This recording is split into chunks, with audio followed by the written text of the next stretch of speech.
to run through a quick review of basic triangle trig. And so you can see here, I want to find the sine of 30, cosine of 45 degrees, and the tangent of 60 degrees. Remember, the key is coming back to your SOHCAHTOA rules. You know that sine is the opposite side of the hypotenuse, cosine is the adjacent side over the hypotenuse, and tangent is the opposite side over the adjacent side. And if you've got those basic facts, you should be able to figure out values like this very easily. Okay? Keep in mind, the way you do this is to create a right triangle. And specifically, it's going to be either a 30, 60, 90 or a 45, 45, 90 triangle if you're going to be finding values that relate to that. So for example, if I want to find the sine of 30 degrees, I can label the sides. Remember, the short side is 1. The hypotenuse is double that because this is really half of an equilateral triangle. You can imagine that other half of that equilateral triangle being there.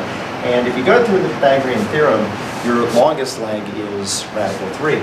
So the sine of 30 degrees, sine, of course, is just going to be the length of the opposite side over the hypotenuse.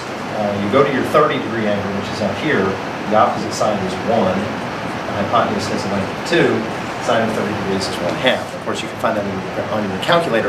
But on the no calculator part of the AP exam, they're going to expect you to know that sine of 30 degrees and sine of pi over 6, if you're doing it in radians, is equal to 1/2. So something you need to be able to do by hand, and honestly, something you need to have memorized. Cosine of 45. Well, that's dealing with a 45, 45, 90 triangle, so you can sketch one of those. Remember, it's half of a square, so you've got two congruent sides. You can make them 1 and 1 or something appropriate. If you do the Pythagorean theorem, you find out that that other side's radical 2. Cosine is the adjacent side over the hypotenuse. So you can go to either 45-degree angle in this case. Adjacent side is 1, other side, the hypotenuse is radical 2. If you rationalize your denominator, you're multiplying both the numerator and denominator by radical 2, you're going to end up with an answer of radical 2 over 2. And finally, if I wanted to find the tangent of 60 degrees, tangent, of course, is equal to the opposite side over the adjacent side.